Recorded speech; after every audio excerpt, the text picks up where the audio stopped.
हाँ जी, consolidated profit and loss account देख रहे हैं। एंड बहुत ही अच्छा एडजस्टमेंट देख रहे हैं इसके अंदर हम, जिसका हमको सीखना है कि लॉस बाय फायर का ट्रीटमेंट कैसे करते हैं। ठीक है, चलिए।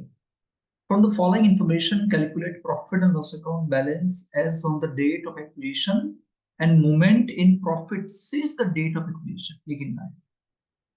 Profit and loss account on 31 March, देखो क्या लिखा है, ऑन 31 मार्च, मतलब 31 मार्च 2023 का, यानी ये क्लोजिंग प्रॉफिट लॉस अकाउंट दिया है। थ्रू आउट द ईयर नहीं लिखा है, ऑन 31 मार्च मतलब ये क्लोजिंग है। Profit and loss account on 1 अप्रैल, मतलब ये बच्चों ओपनिंग है। इसका मतलब ओपनिंग था कितना, 40, ये रहा। क्लोजिंग कितना था, 1 लाख, ये रहा। इसका मतलब तो ये हुआ कि थ्रू आउट द ईयर, ये जो है, जो बॉक्स बनाने जा रहा हूं मैं, थ्रू आउट द ईयर, यहाँ पे थ्रू आउट द ईयर 60,000 का तो प्रॉफिट हुआ ही होगा, तब जाके क्लोजिंग 1 लाख रुपए हुआ है। क्लियर। अब यहाँ क्या लिख रहा है देखो, लॉस बाय फायर ऑन 1/1/2023, मतलब साल के बीच में आग लगी थी। और अगर साल के बीच में अगर आग लगी होगी तो आपने जो प्रॉफिट दिखाया होगा वो लॉस बाय फायर के बाद का ही होगा। जिससे कि देखो, ये for example profit and loss account में दिखा रहा हूं। ठीक है।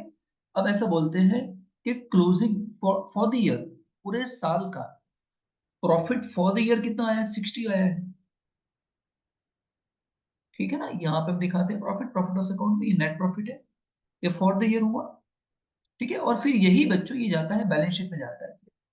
और जब बैलेंस शीट में जाता है तो जो ओपनिंग होता है उसमें थ्रू आउट द ईयर क्या हो जाता है, प्लस, और फिर क्लोजिंग हो जाता है 1 लाख।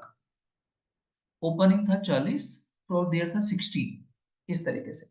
बट कहने का मतलब ये है कि साल के बीच में, साल के थ्रू आउट द ईयर आपने 60 कमाया होगा।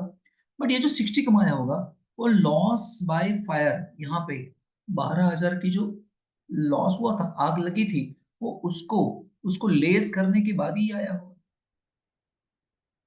ठीक है। इसका मतलब तो ये हुआ कि पूरे साल आपका प्रॉफिट 60 नहीं हुआ था, वो लॉस माइनस कर दिया था, वो पहले प्लस कर देना पड़ेगा। मतलब पूरे साल यहाँ पे प्रॉफिट हुआ था आपका कितना, कितना, 12,000 प्लस प्रॉफिट था, क्योंकि लॉस माइनस कर दिया था आपने। तो अभी क्या होगा देखो, ये ओपनिंग पूरा का पूरा कैपिटल प्रॉफिट, ये जो थ्रू आउट द ईयर आपने 60 कमाया और 12,000 लॉस की वजह से घुमाया, अगर ये लॉस नहीं होता तो मैं प्लस कर देता 36,000, सॉरी 72। इस 72 को मैं, कौन सा रेशियो है, आगे 4 महीने हैं और पीछे 8 महीने हैं, क्योंकि शेयर एक्वायर्ड किया कब, 1/8 को, तो यहाँ पे आ जाएगा 24, और यहाँ पे आ जाएगा 48। क्यों 12,000 प्लस किया मैंने, समझना 12,000 क्यों प्लस किया, कि इसलिए प्लस किया क्योंकि लॉस से पहले कितना होगा, तो लॉस से पहले 72 होगा। ठीक है। बट यहां प्लस कर देना, यहां प्लस कर देना, और फिर क्या सोचना है, लॉस तो हुआ ही है। अब लॉस हुआ कब था, पीछे के पीरियड में हुआ ना, क्योंकि लॉस हुआ है 1/1/2023 में हुआ है, मतलब ये एक्विजिशन के बाद, 1 अगस्त के बाद यहाँ पे हुआ है। और इसकी वजह से प्रॉफिट आपका क्या हो गया था, कम हो गया था। तो जो लॉस बाय फायर है वो पीछे के पीरियड में हुआ था, और उसकी वजह से आपका प्रॉफिट कम हो गया। It's a revenue loss. पहले क्या करना है आपको, देखो सिंपल सी बात है, पहले क्या करना है आपको, इस लॉस को प्रॉफिट में प्लस कर देना है। ठीक है, इस लॉस को प्रॉफिट में क्या कर देना है, प्लस कर देना है, फिर आपको प्री और पोस्ट में बांट देना है, 24 और 48 कर दिया। फिर आपको ये देखना है कि लॉस एग्जैक्टली कब हुआ था, प्री एक्विजिशन में हुआ था कि पोस्ट एक्विजिशन में हुआ था। अगर ये पोस्ट एक्विजिशन में हुआ था तो वहां से 12,000 माइनस कर देना है, बस, दैट्स इट। क्लियर।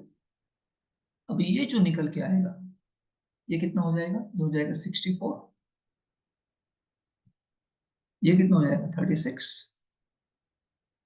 और फिर यहाँ पे होल्डिंग का हिस्सा एंड माइनॉरिटी का, होल्डिंग का एंड माइनॉरिटी का हिस्सा आपको फाइंड कर देना है।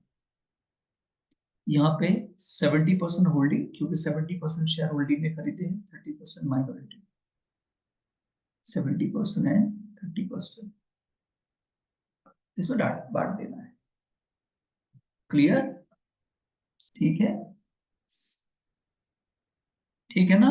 एक बार फिर से बोलूं, फिर से एक बार याद रखो, देखो जो भी लॉस हुआ है, लॉस बाय फायर, किसी को भी लॉस हुआ है, गुड्स को हुआ है या किसी को भी कैश को हुआ है या एसेट को हुआ है, कुछ भी हुआ है, पहले आप through out the year profit में प्लस कर देना, फिर इसको प्री एंड पोस्ट में बांट देना, और फिर ये जो लॉस की अमाउंट थी वो देखना कि प्री में हुआ है कि पोस्ट में। अगर पोस्ट में हुआ है तो यहाँ पे आ जाएगा, रेवेन्यू लॉस में आ जाएगा, तो अगर प्री में हुआ है तो यहाँ पे आ जाएगा। डन? चलिए ये एग्जांपल खत्म हुआ यहाँ पे।